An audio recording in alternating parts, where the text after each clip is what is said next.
Hai, Assalamualaikum warahmatullahi wabarakatuh. Perkenalkan, nama saya Melsa Aisyah. Saya dari Prodi PGSD dengan NIM 23060358. Saya di sini akan membuat video sebagaimana yang telah ditugaskan oleh dosen saya. Baiklah, kali ini saya akan menjelaskan atau mendeskripsikan tentang isu pelanggaran HAM Papua dan kasus HAM berat disorot oleh Komite PBB. Kekerasan di Papua dan pelanggaran berat hak asasi manusia menjadi sorotan Komite PBB di Papua, lebih tepatnya di Jenewa.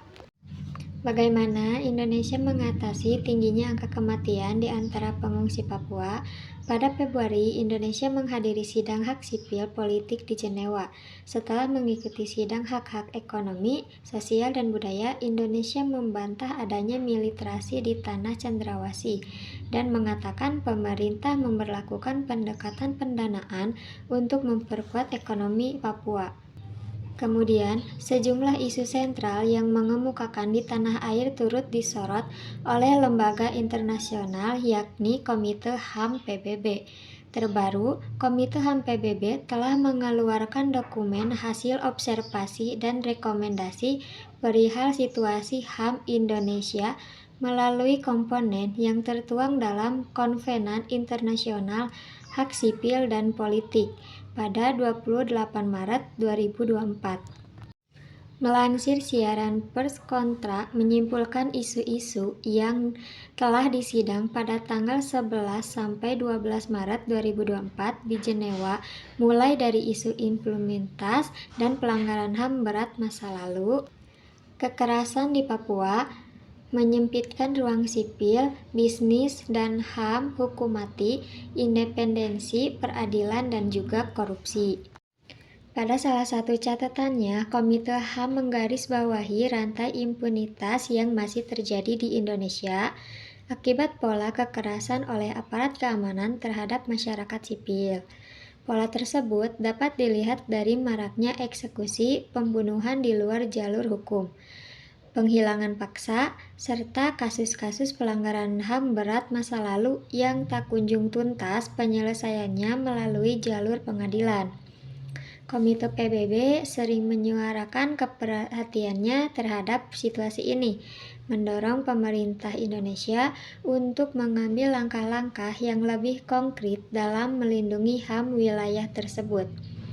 Mereka juga menekankan pentingnya dialog damai antara pemerintah dan komunitas Papua untuk menyelesaikan konflik dan memastikan hak-hak penduduk setempat dihormati. Setelah tadi saya sudah sedikit menjelaskan atau mendeskripsikan tentang isu pelanggaran HAM Papua berat disorot oleh Komite PBB. Mari kita menyaksikan contoh videonya yang saya akan tayangkan.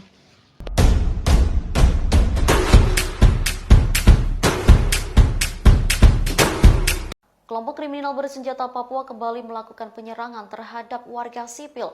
Mereka diserang saat bekerja membangun jembatan di Sungai Braza, Kampung Kribun, Distrik Dekai, Kabupaten Yahukimo, Papua. Sidang PBB sempat ricuh ketika Komisioner PBB tuduh Indonesia lakukan pelanggaran HAM berat di Papua.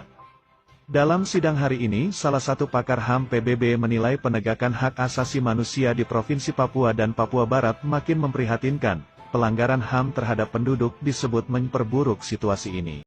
Setelah tadi sudah menyaksikan beberapa contoh video kasus pelanggaran HAM yang ada di Papua, saya sendiri akan memberikan pendapat saya tentang kasus tersebut. Nah, di mana kekerasan Papua yang disorot oleh Komite PBB adalah hal yang serius dan memerlukan perhatian mendalam. Sorotan dari PBB menunjukkan bahwa masalah ini bukan hanya isu domestik, tetapi juga menjadi perhatian global. Nah, ada beberapa pandangan saya tentang isu ini. Yang pertama, ada transparansi dan akuntabilitas, di mana penting bagi pemerintah Indonesia untuk meningkatkan transparansi dan akuntabilitas dalam menangani kasus-kasus kekerasan di Papua. Kemudian ada dialog dan rekonsiliasi. Nah, di sini memfasilitasi dialog yang inklusif antara pemerintah dan masyarakat Papua, termasuk dengan kelompok-kelompok yang merasa terpinggirkan, adalah langkah penting untuk mencapai perdamaian jangka panjang. Nah, kemudian kita juga memerlukan perlindungan HAM. Perlindungan hak asasi manusia harus menjadi prioritas utama.